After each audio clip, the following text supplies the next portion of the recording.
welcome. We are so glad that you've chosen to join us today. My name is Jacqueline Boyd. I'm the owner of the Care Plan, and this month is National Alzheimer's Disease Awareness Month. There is an estimated 5.5 million Americans living with Alzheimer's disease. For those of you who have been affected or are caring for someone with memory loss, this video is for you. This is part one of a two-part interview with memory care expert Dan Kuhn. Dan is a well-known author, advocate, and educator on the subject of Alzheimer's and memory loss. Dan has a 40-year career and has been a pioneer in the area of memory care, for which we are very, very grateful. He is currently the Vice President of Education for All Trust Home Care, and we are honored to have him with us today. So Dan, welcome. Thank you so much for being with us. And it's a pleasure to be with you. Can you tell us your full name and position? Well, my full name is Daniel Kuhn, but everybody calls me Dan, and I am the Vice President of Education at All Trust Home Care, where I do staff training with our caregivers who are called into people's homes to provide care to people with a variety of chronic medical conditions, but we specialize in the care of people with Alzheimer's and other dementias. And in addition, I do a lot of continuing education programs in the community for both professionals and family caregivers. And what sparked your interest in memory care? Well, about 33 years ago, my grandfather developed dementia, but I was not intimately involved in his day-to-day care. That was my grandmother's full-time occupation. And but then he died after 3 years, and I, of course, was on him on that journey, but again, I was not involved in the day-to-day care. I was there present at the time of his death, and I helped organize some care decisions in his behalf that led to his peaceful death. But a short time later, I was invited to join the staff of the Rush Alzheimer's Disease Center, which is one of the federally funded Alzheimer's disease research centers in the United States. And that's where I really immersed myself in the day-to-day lives of caregivers and those living with their various types of dementia. And that was my learning laboratory. It was very exciting, it was heartbreaking, and it was very, very stimulating for me as a social worker to be in a position to help people who were really in great need of a lot of support and education and care. Absolutely, absolutely. So you've seen the effects of memory loss in your personal life and throughout your 40-year career. Can you just share with our viewers what some of the most common forms of memory loss are? Well, memory loss is often associated with the brain disease known as Alzheimer's, but that comes under the umbrella term of dementia. Dementia really is a global term referring to a variety of cognitive impairments, including loss of memory, loss of language skills, difficulty with problem solving, and of course, difficulties in performing daily activities. So Alzheimer's stands out as the leading type of dementia. In addition, there are many other types, most notably vascular dementia having to do with little or large strokes in the brain. Another type of dementia is known as Lewy body dementia, which is a combination of Alzheimer's type symptoms plus Parkinson's type symptoms. And then there's over 50 rare types of dementia. Maybe you've heard of some of these rare types, such as frontotemporal degeneration and primary progressive aphasia. So I've been fortunate to be exposed to all those different types of dementia that we see in home care as well as in residential care settings. So for families or individuals who are noticing some short-term memory loss or some cognitive impairment, what do you recommend they do? What should their first steps be? Well, I think the first order of business is to clarify the nature of the problems, and that means getting a diagnosis. And most people will turn to their primary care physicians for that. Unfortunately, we don't have a single biological test for most forms of dementia, so it's a matter of excluding things that may mimic Alzheimer's and other types of dementia. So it means ruling out some disorders in the hormonal system, for example, hypothyroidism.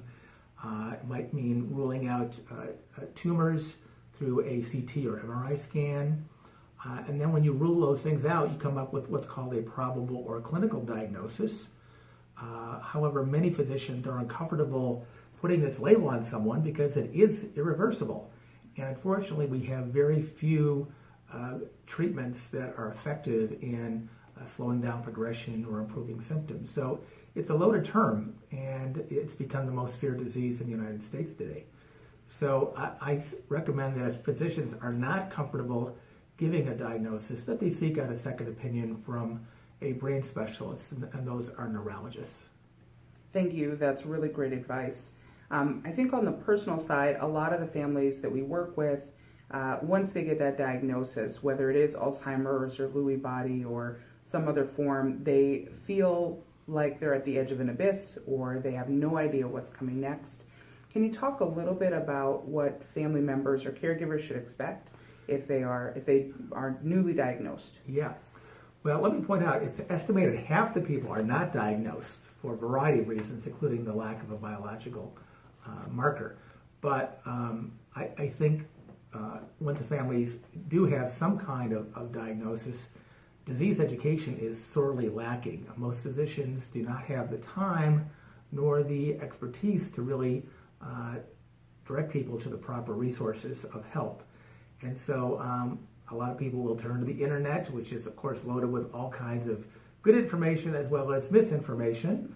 I always recommend they seek out a knowledgeable professional, could be a nurse, a social worker, to really get some solid information. Then of course some of the disease-related organizations such as the Alzheimer's Association, the Lewy Body Disease Organization, there are really solid sources of information out there. And I think that's the first order of business after diagnosis, is getting oneself educated about the nature of the symptoms and how to cope effectively with them.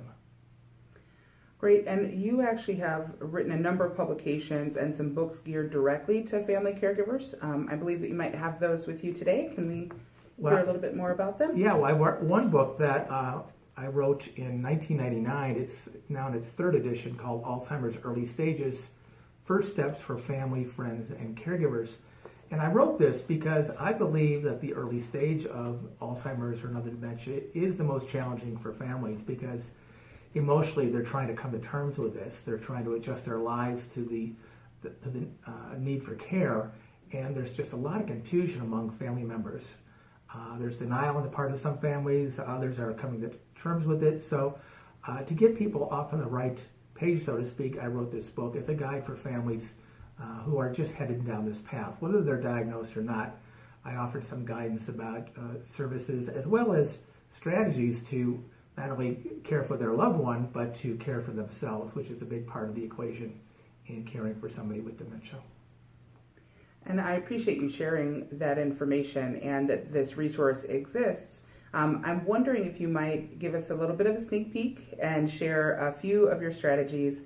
Again, this is part one of a two-part interview with Dan, so next week we'll hear a lot more in terms of what strategies families can take, but let's talk about maybe two or three to give folks a taste of what's coming next. Sure. Well, I think families learn very early on that it is really pointless to argue or correct somebody with dementia. I always joke that if you argue with somebody with dementia, you deserve what you get, which is, a lot of frustration on their part as well as your own part. And so it's really an opportunity to do a shift in thinking and to accept the reality of somebody with dementia. You need to learn the art of distraction.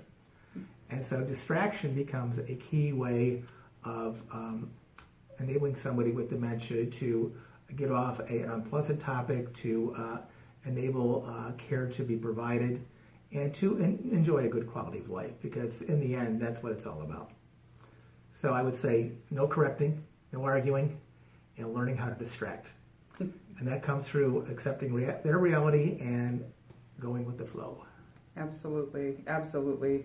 I know with our families, we often say, try to be with them where they're at.